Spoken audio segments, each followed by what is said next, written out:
तुम्हें जो बनना है वो सोचो, जो सोचोगे वही बन जाओगे। जो तुम्हें बनना है वो सोचो, वैसा सोचो, जैसा सोचोगे वैसा तुम बन जाओगे। सोचो। प्रत्येक इंद्रियों का निर्विषय हो जाना वास्तविक ब्रह्मचर्य है। केवल जनेंद्रिय से ही ब्रह्मचर्य को नहीं लेते।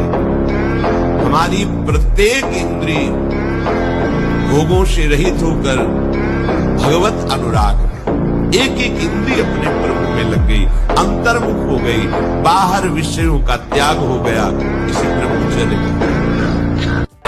कोई गर्व न करे महीना तो महीना ब्रह्मचर्य रह के कि मैं काम विजयी हो गया। भगवान शंकर की समाधि भंग कर सकता है, तुम तो जीव हो, वो शिव है, वो शिव है, उनकी समाधि भंग कर सकता है, तुम तो जीव हो। 40-40 किलोमीटर गंगा के किनारे थकने को सवाल था। ब्रह्मचर्य नष्ट हुआ तो सब इंद्रियां मन तुम्हें अधीन कर लेंगी, गुलाम बना लेंगी। ये शरीर का राजा है, राजा घायल हुआ तो सब सैनिक बंदी बना लिए जाते।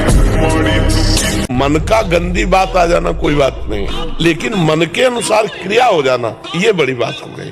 अब उसका दंड मिलेगा।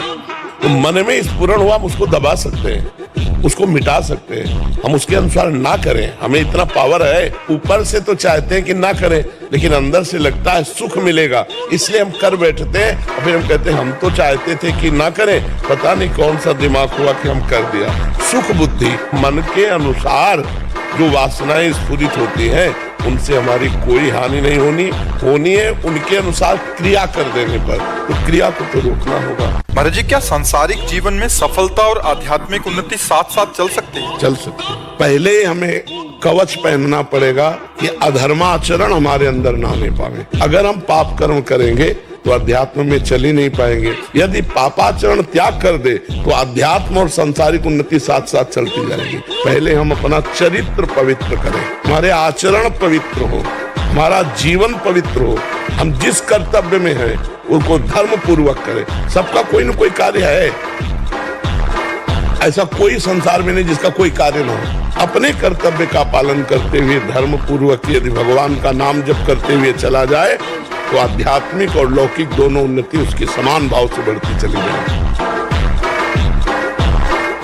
यदि तुम्हें अपने कार्य की पूर्णता करनी ही है, नाम जप करो। नाम जप से बढ़कर कोई नहीं प्रारब्ध को रोकने वाला। नाम जप करोगे प्रारब्ध ऐसे रुका रहेगा जैसे तटस्थ भूमि समुद्र को रोक लेती। अगर प्रारब्ध अपने पे आ जाए तो अच्छे अच्छे हर कार्यों में विघ्न डाल सकता है। पर नाम जप यदि चल रहा है उसकी विजय हो जाएगी। भगवान की शरण और नाम जप हर जगह विजय प्राप्त हो जाएगी। हर जगह लौकिक पारलौकिक दोनों उन्नति प्राप्त करने के लिए अध्यात्म की अत्यंत आवश्यकता है। बिना अध्यात्म के कूड़ा जीवन है, कूड़ा कोई भी हो, चाहे जिस पद में हो, चाहे जितना वैभव जमा कर लो, मरोगे तो न पद तुम्हारे साथ जाएगा और न चवन्नी बैंक बैलेंस जाएगी। बहानेबाजी तो कीजिए मत कि हमारा जवान शरीर है और हमारा मन चंचल है, हम कैसे, ऐसा नहीं। इसी समय तो ब्रेक लगाने की आवश्यकता है। इसी समय अगर अभ्यास कर ले गए तो आप महान पुरुष हो जाएंगे। नाम जप के समय भी विषय विकार हावी होते हैं। कोई बात नहीं, तुम चिंता मत करो, वो कूड़ा करकट है, अंदर से निकल रहा है, अंदर आ नहीं रहा। जब नाम जप करते हैं वो गंदी गंदी बातें मन में आती हैं तो मन में आती नहीं है, वो मन से जाती हैं, क्योंकि नाम जप चल रहा है, वो मन को निर्मल कर रहा है। और उस समय ऐसी भावना करो कि हमारे मन से गंदगी निकल रही है, आ नहीं रही, क्योंकि भगवान के नाम का पहरा है। नाम पाहरू दिवस निशी, तो पहरेदार बहुत जोर का है तो अंदर तो आ नहीं सकता। अपने जीवन को ऐसा बना लो मजबूत, कोई भी रोग दोष दुख विपत्ति संकट प्रभु के चिंतन से ना हटा पाए। आप आराम से शयन करना सीखे अगर तो आप साधक नहीं। आज तक कभी चलो सोया जाए ऐसा दिमाग में रख के नहीं लेटा गया। करवट लिए बैठ दो, मंत्राकार सीधे लेटे, मंत्राकार होते। जब आ गई नींद आ गई अपने समय से फिर गए। हम सोने के लिए नहीं लेटते, हम लेटकर भी भजन करते हैं, भजन के लिए लेटते हैं। हम इसलिए बता रहे हैं कि इसको पकड़ो, यही तुम्हारी लड़ाई है। तलवार की नोक पर गाय का मांस चखाया जाता था धर्म भ्रष्ट करने के लिए। आज पैसा लगाकर खाते हो, पूछते हो कहां का है? कैसी बुद्धि भ्रष्ट होती चली जा रही। हम उस धर्मावलंबी हैं, धर्म पे चलने वाले हैं जहां गर्दन कटवा दी गई है पर चखा नहीं है। ये जो विदेशी जन आए थे, जो अधर्मावलंबन करने वाले आए थे, वो तलवार की नोक पर तो कटवा दी गर्दन, लेकिन गाय का मांस नहीं चखा। आप देश विदेश जाते हो, जो आपको मांस मिलता है वो आप पूछते हो क्या किसका है, बस खा लेते हैं। तू नहीं जानता कि मैं क्षत्रिय कुल नाशक, बाल ब्रह्मचारी, अति क्रोधी वह परशुराम हूँ जिसने कई बार इस पृथ्वी को क्षत्रियों से विहीन कर दिया।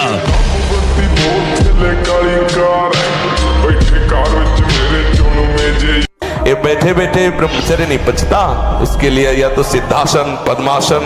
ब्रह्मचारी हो, बोले ब्रह्मचारी चश्मा लगा, ब्रह्मचारी ब्लड प्रेशर की गोलियां खा रहे, ब्रह्मचारी मच्छर नहीं उड़ रहे ऐसे, और ब्रह्मचारी लारवेरी नाम भले ब्रह्मचारी, भाई हमें तो नहीं पता कि ऐसा भी ब्रह्मचारी हो। ब्रह्मचारी मतलब ज्वलंत शक्ति।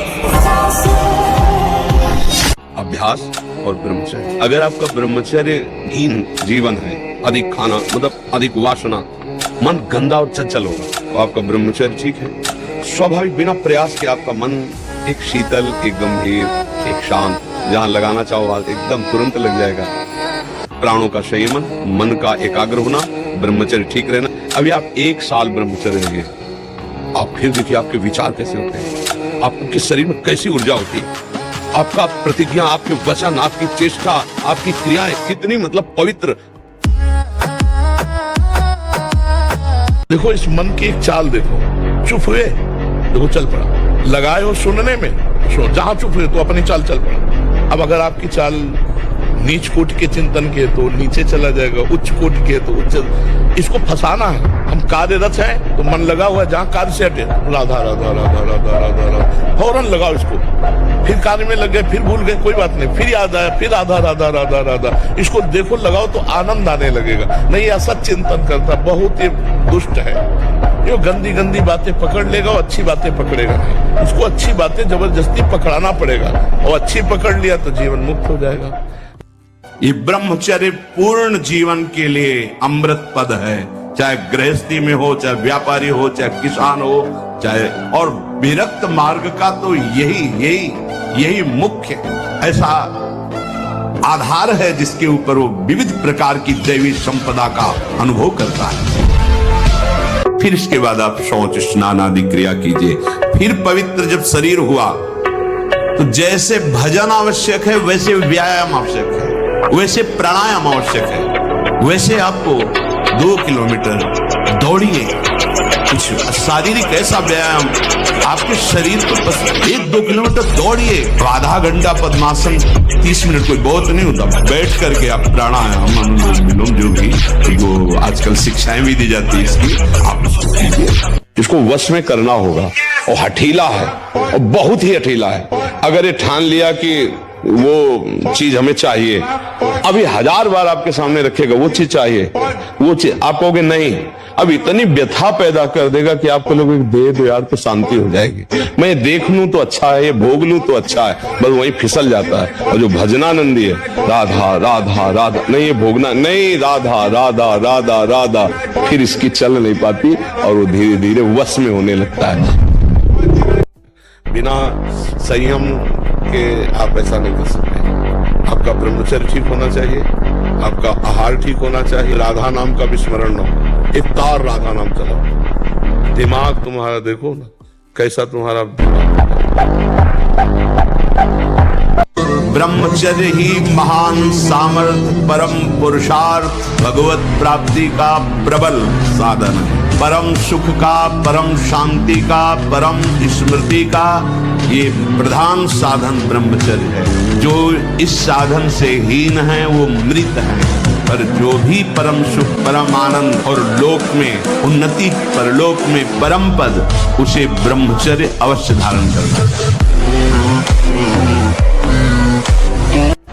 अगर कोई गलत है तो तुम्हारी तरफ देखने का ढंग, तुम्हारी तरफ बोलने का ढंग, तुम्हारी तरफ का जो उसका भाव है वो आपको बता देगा ये आदमी गलत है, चाहे वो किसी भी बेस में हो।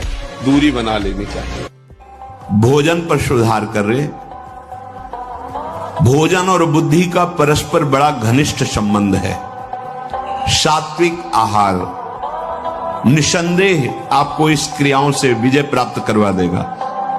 ध्यान से सुनिए, सात्विक आहार, जब आप भोजन पा रहे हो उस समय नाम जप जरूर चलना चाहिए।